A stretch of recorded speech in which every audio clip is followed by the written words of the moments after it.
Hello friends, मैं हूं गुंजन कुमार और आप देख रहे हैं शिवांश एजुकेशन हब के थ्रू केमिस्ट्री के वीडियोस। आज का टॉपिक है एलवाई। एलवाई क्या होता है? तो मैंने पहले भी आपको चैप्टर की शुरुआत में ही बता रखा है एलवाई के बारे में। फिर से एक बार बता दे रहा हूं कि alloy is a homogeneous mixture of two or more metals or one or more metals with certain non metallic elements.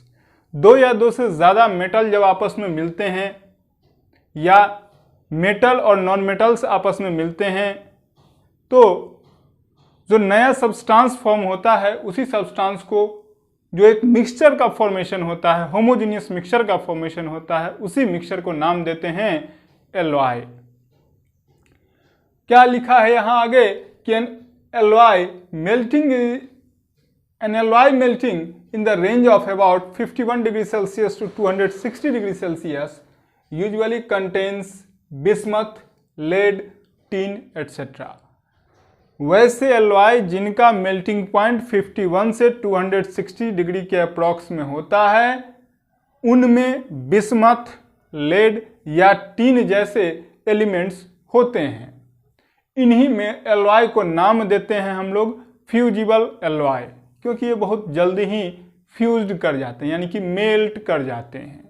अब बात करेंगे अमलगम की। बहुत नाम सुनते होंगे, बता देता हूँ ये अमलगम होता क्या है कि a mixture or an alloy of mercury, एक मिक्सचर या alloy of mercury with a number of metals or alloy such as sodium, zinc, gold, silver as well as with some non-metals are known as amalgam। वैसे mixture या alloy जो mercury के, जिनमें mercury होता है, कुछ metals या कुछ मेटल्स हैं जैसे कि सोडियम है, जिंक है, गोल्ड है, सिल्वर है, तो इन सब के साथ में ये आपका मरकरी जो है रिएक्शन करता है और अमलगम का फॉर्मेशन करता है। यानी कि मरकरी के जो कंपाउंड होंगे मेटल्स के साथ में उन्हें नाम देंगे हम अमलगम का। एक बात आती है डेंटल अमलगम का। बहुत से लोगों का दांत देखते होंगे सिल्वर की तरह चमकता है, सिल्वर लगा होता है। कैसे होता है बता रहा हूं। क्या लिखा है कि it is the mixture of mercury and silver and tin alloy. Mercury, silver और टीन का बना हुआ वो एलॉय होता है। Mercury does not form an amalgam with iron. अब मरकरी जो है ना, आपको आयरन के साथ में रखोगे कोई फर्क नहीं पड़ेगा उसको। क्यों? क्योंकि आयरन के साथ वो रिएक्शन नहीं करेगा। जब नहीं करेगा तो कॉमनली इसको हम लोग स्टोर कर सकते हैं आयरन के बॉटल्स में। अब बॉटल में क्यों कहा मैंने? क्योंकि mercury is at room temperature in liquid state, इसलिए आयरन के बॉटल में आप मरकरी को स्टोर करके रख सकते हैं। The purpose of an alloy is to improve the specific usefulness of the primary components and not to adulterate और डिग्रेड इट। क्या पर्पस है एलॉय बनाने का? तो एलॉय बनाने का एकमात्र पर्पस यही है कि जो अपने पास सब्सटेंस है वो ज़्यादा टिकाऊ हो, ज़्यादा अच्छा दिखे, इसलिए हम लोग एलॉय का फॉर्मेशन करते हैं। जैसे कि क्या रीजन है इसके पीछे एलॉय बनाने का? तो एलॉय बनाने के पीछे कुछ रीजन्स हैं जो भी मैं आपको बता रहा हूं। पहला रीजन तो ये कि to modify appearance and colour, देखने में अच्छा लगे। जैसे एल्युमिनियम ब्रॉन्ज, ये एक एलॉय है जो कि कॉपर और एल्युमिनियम का बना होता है। रिजेंबल्स गोल्ड, ये गोल्ड के जैसा दिखता है, सोने के जैसा, लेकिन होता तो नहीं है सोना, सस्ता होता है बट सोना नहीं होता। और चमक भी इसका एकदम गोल्ड के जैसा। तो गोल्ड लोग क्यों खरीदेगा गोल्ड के जगह? आप जो ये डुप्लीकेट ज्वेलरीज देखते हैं, ये डुप्लीकेट ज्वेलरी इसी का बना होता है, एल्युमिनियम ब्रॉन्ज का, देखने में एकदम गोल्ड के जैसा और दाम सस्ता, तो चीप एंड बेस्ट। अगला है to modify chemical activity. Chemical activity को भी मॉडिफाई करने के लिए इसका यूज होता है। क्या लिखा कि सोडियम का अमलगम यानी कि सोडियम प्लस Hg, ये आपको सोडियम से कम रिएक्टिव होता है। अब आप जानते हैं कि सोडियम जो है ना टॉप के रिएक्टिव एलिमेंट्स में है, तुरंत रिएक्शन करता है, लेकिन सोडियम का ये अमलगम यदि हो जाए तो ये जल्दी रिएक्शन नहीं करेगा। अगला है टू मॉडिफाई कास्टिंग एबिलिटी। मूर्ति वगैरह बनाने में क्या होता है कि जब आप लिक्विड को किसी सांचे में डालते हो तो आप चाहते हो कि वो अपने आप जगह बना ले, एक्सपेंड करे। इसी के लिए क्या है कि मेटल टाइप मेटल जो है, टाइप मेटल एक है एलॉय जिसमें आपको लेड, टीन और एंटीमनी होता है। इसका जब सॉलिडिफिकेशन होता है तो ये एक्सपैंड करता है और इजिली इसको कास्ट किया जा सकता है, सांचे में ढाला जा सकता है। इसके बाद है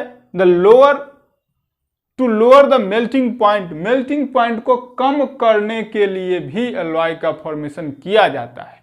जैसे सोल्डर, हम लोग तार वगैरह को जो आप देखते होंगे बिजली मिस्त्री के यहाँ एक इतना बड़ा सा सिल्वर टाइप का चमकता हुआ वायर होता है जिसको वो सोल्डिंग आयरन के ऊपर डालता है तो वो पिघल जाता है। उसी सोल्डर की मैं बात कर रहा हूं।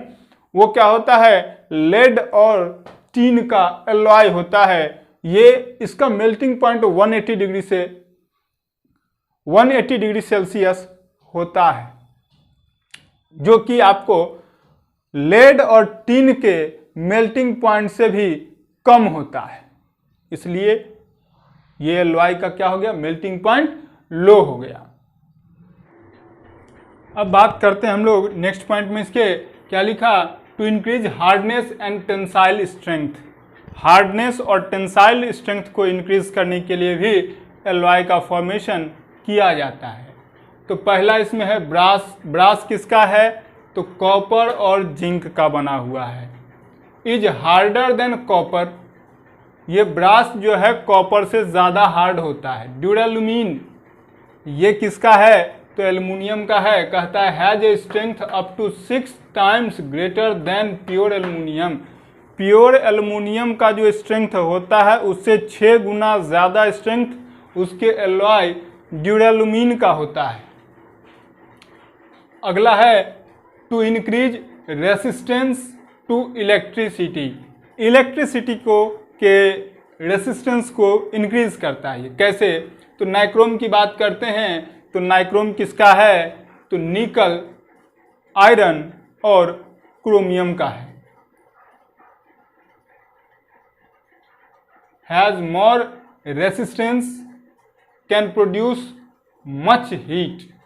क्या कहा, नाइक्रोम के पास क्या है, बहुत ज़्यादा रेसिस्टेंस हो जाता है और इसलिए ये बहुत ज़्यादा हीट प्रोड्यूस करता है to electricity than copper. Copper के रेस्पेक्ट में बहुत ज़्यादा हीट प्रोड्यूस करता है। तो कहाँ यूज होता है नाइक्रोम के वायर का, वो जो रूम हीटर आता है उस पर जो तार लपेटा हुआ होता है वो नाइक्रोम का ही वायर होता है जो इतना ज़्यादा हीट प्रोड्यूस करता है।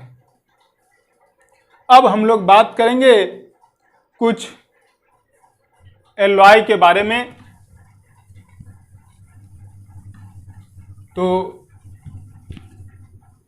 यहां एक चीज करेंगे अभी,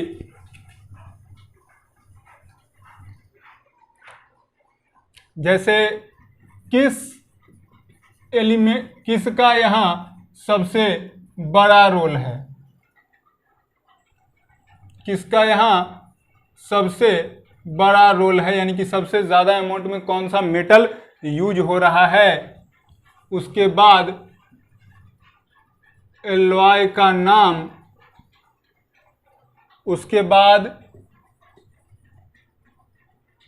कंपोजिशन यानी कि किसका कितना है, और उसके बाद यदि बात करें तो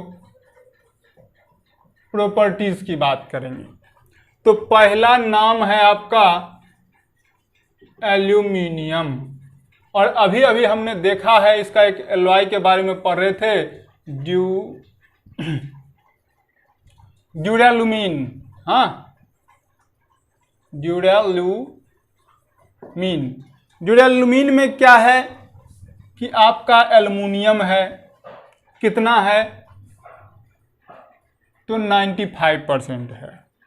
मैग्नीशियम है कितना है, तो 0.5% है।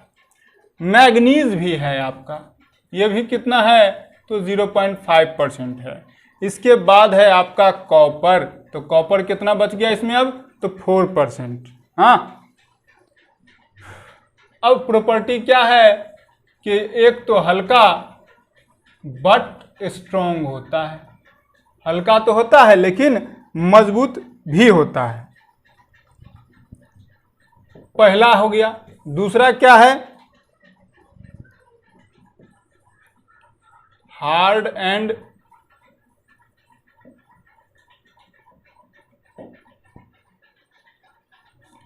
रेसिस्टेंट टू कोरोजन, कोरोजन का ये रेसिस्टेंट होता है। और तीसरा क्या, तो हाईली डक्टाइल होता है। अब फिर से एल्युमिनियम की ही बात करेंगे। इसका दूसरा एलॉय है मैग्नेलियम, मैग्नेलियम में क्या है, तो 90 से 95% आपका एल्युमिनियम है। उसके बाद 10 से 5% के अप्रॉक्स में आपका मैग्नीशियम है। चूंकि एल्युमिनियम और मैग्नीशियम है इसलिए इसका नाम हो गया क्या, मैग्नेलियम। क्या प्रॉपर्टी है इसका, तो जनरली मैं आपको बता दूं, जितने भी एलॉय होते हैं वो जनरली आपको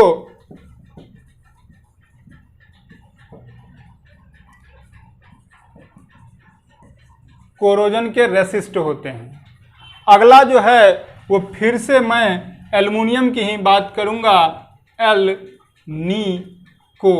अब नाम से ही है एल-नी-को, यानी कि इसमें क्या क्या हो सकता है, एल्युमिनियम, निकेल, कोबाल्ट और आयरन भी। ये भी क्या है आपका, पहला पार्ट यदि इसका देखिएगा तो ये तो आपका लाइट है यानी कि हल्का है। दूसरा ये आपका चमकदार होता है। और तीसरा क्या, तो ये भी आपका रेसिस्ट टू कोरोजन। अगला जो है वो है आपका आयरन। आयरन का क्या, तो बहुत नाम सुनते हैं, स्टेनलेस स्टील। स्टेनलेस स्टील में क्या, तो 73% तो आयरन, 18% के अप्रॉक्स में क्रोमियम, 8% के अप्रॉक्स में नाइक्रोम और 1% आपका लगभग कार्बन होता है। तो क्या क्या है इसका कैरेक्टर, तो पहला कैरेक्टर यही कि ये रेसिस्ट टू कोरोजन होता है। दूसरा क्या, लस्चरस होता है। और हार्ड होता है। तीसरा क्या, तो ये आपको रेसिस्टेंट टू एसिड्स, ये आपका एसिड से का रेसिस्टेंट एंड अल्कली का ऑल्सो।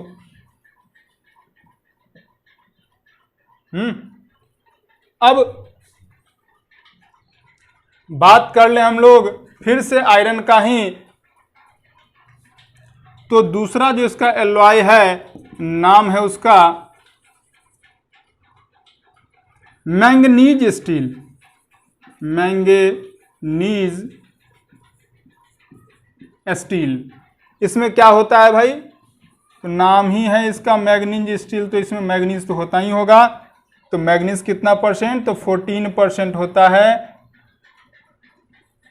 बचा जो आपका 1% वो कार्बन होता है। क्या होता है ये? तो आपका ये ड्यूरेबल होता है, यानी कि टिकाऊ होता है, टफ होता है और हार्ड होता है। फिर से हम आयरन की ही बात कर लेते हैं, तो हो जाता है क्या? Tungsten steel.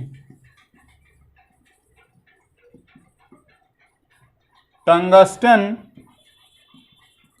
स्टील, इसमें क्या है? तो 84% आपका आयरन हो जाएगा। इसके बाद 5% आपका टंगस्टन हो जाएगा और 1% आपका कार्बन हो जाएगा। क्या खासियत है इसका? तो ये आपका बहुत ही ज़्यादा हार्ड होता है। फिर आयरन का ही बात कर लें तो आता है निकेल स्टील। निकेल स्टील में क्या है आपका?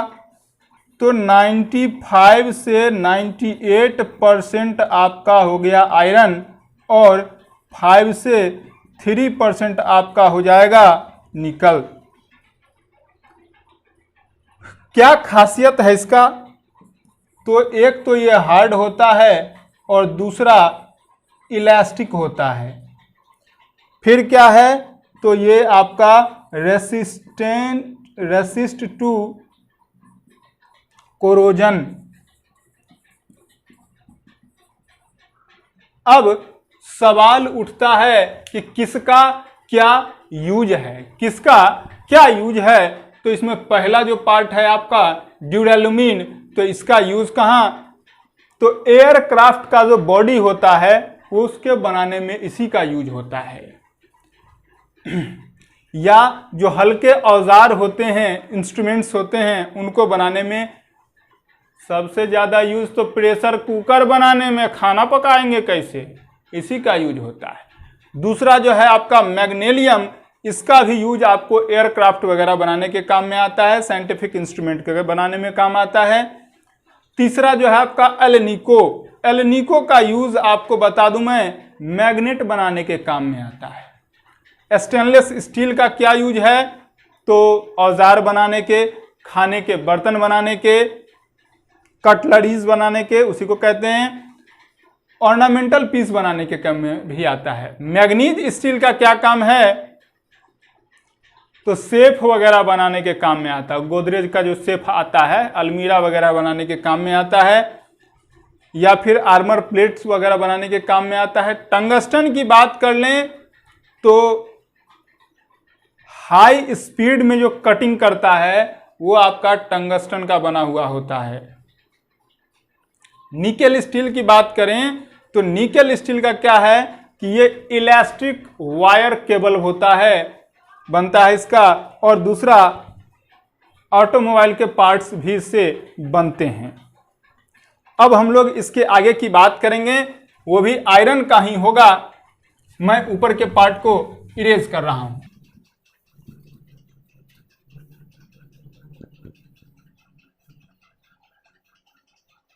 हालांकि बात अभी भी हम लोग आयरन की ही करेंगे।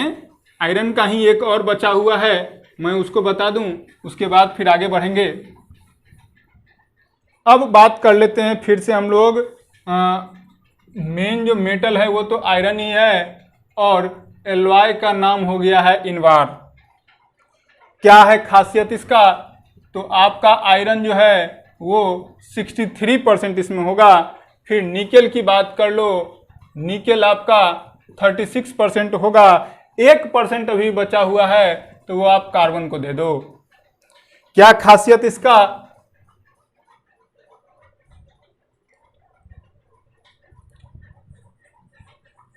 एक्सपेंशन इसका नहीं के बराबर, यानी कि नेग्लिजिबल। नेग्लिजिबल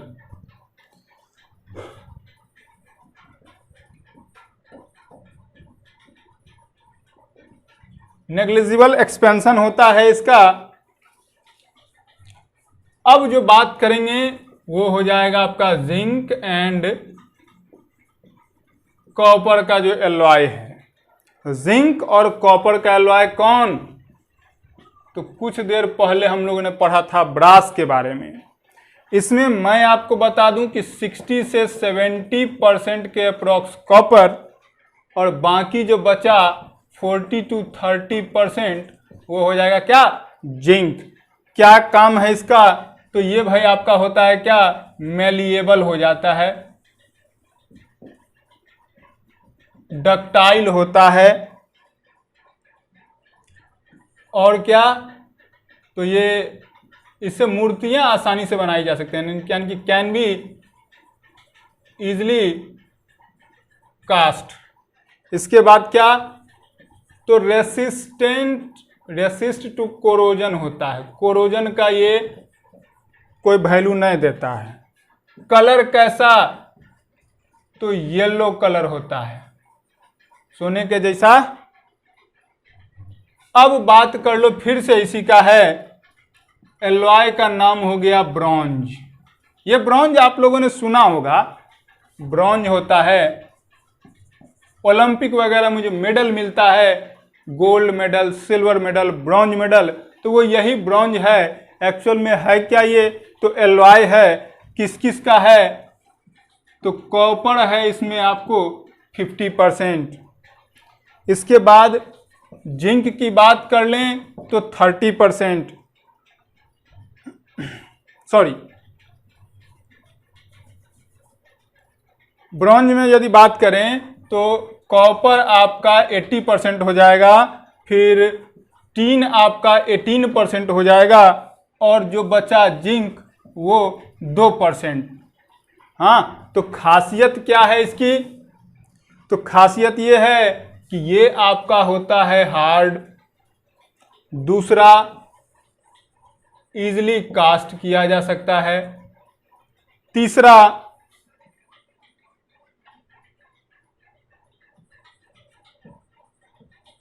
इसके ऊपर पॉलिश किया जा सकता है, यानी कि इसको चमकाया जा सकता है, चौथा जो सब में है वो क्या है, रेसिस्ट टू कोरोजन।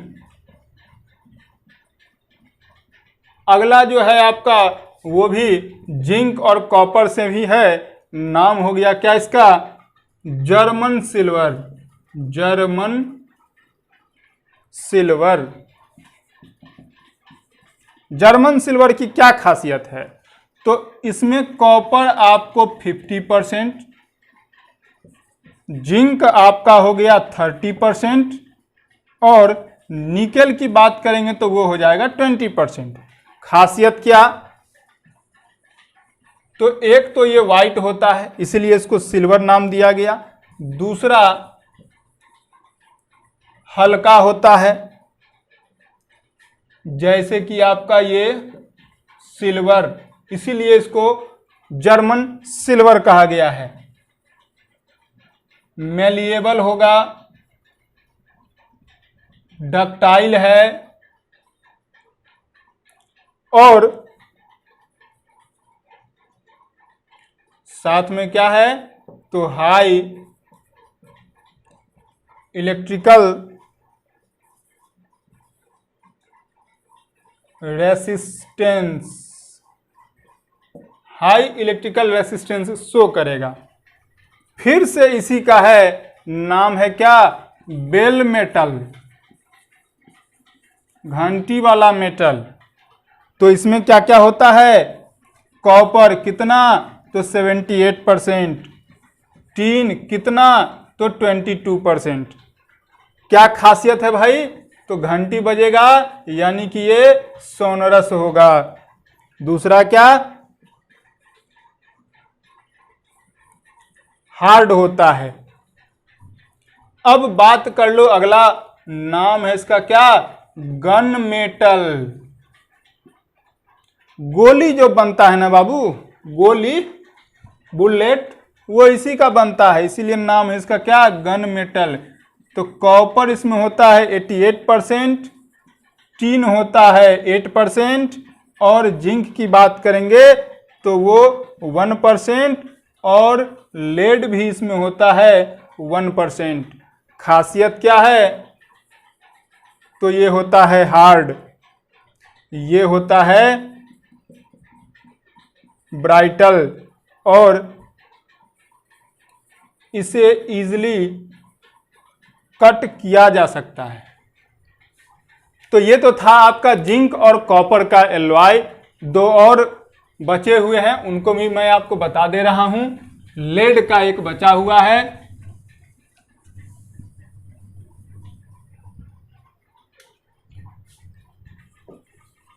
लेड की बात कर लें तो एलॉय का नाम हो जाएगा आपका, इसके बारे में भी हम लोगों ने भी कुछ देर पहले पढ़ा था, सोल्डर, या इसी को हम लोग नाम दे देते हैं फ्यूज मेटल।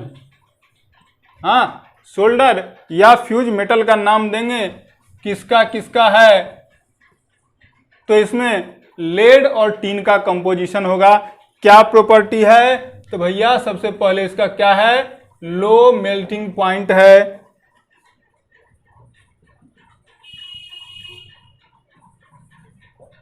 हाई टेंसाइल होता है। इसके बाद क्या है कि स्ट्रॉन्ग होता है। फिर लेड की ही बात कर लेते हैं, नाम है टाइप मेटल। इसमें क्या क्या? तो लेड की बात कर लेंगे तो 75%, एंटीमनी की बात कर लेंगे तो वो हो जाएगा आपका 15%, और टीन की बात कर लो तो कितना बच गया? 10%। हाँ, तो क्या हो जाएगा? इसमें भी वही बात कि मेल्टिंग पॉइंट होगा लो, और क्या होगा? इसे हम लोग इजीली कट कर सकते हैं। तो ये तो था आपका क्या? एलॉय। ऐसा नहीं कि सिर्फ इतने ही हैं, आपके एग्जाम्स में जो पूछे जाते हैं वो इतने ही हैं, इसीलिए क्या है मैंने इतना ही बताया है। अगला जो है, कुछ लोगों का ये कहना था कि सर आपने बॉन्डिंग नहीं बताया, तो मैं बहुत जल्द आप लोगों के लिए, हो सकता है कि नेक्स्ट वीडियो जो आपके पास आए वो बॉन्डिंग के ऊपर हो, तो आप लोग क्या करेंगे? लाइक करेंगे, सब्सक्राइब करेंगे और शेयर करेंगे। कोई भी टॉपिक में यदि थोड़ा सा भी प्रॉब्लम हो तो कमेंट बॉक्स में जाके कमेंट करेंगे और शिवांश एजुकेशन हब के साथ बने रहेंगे।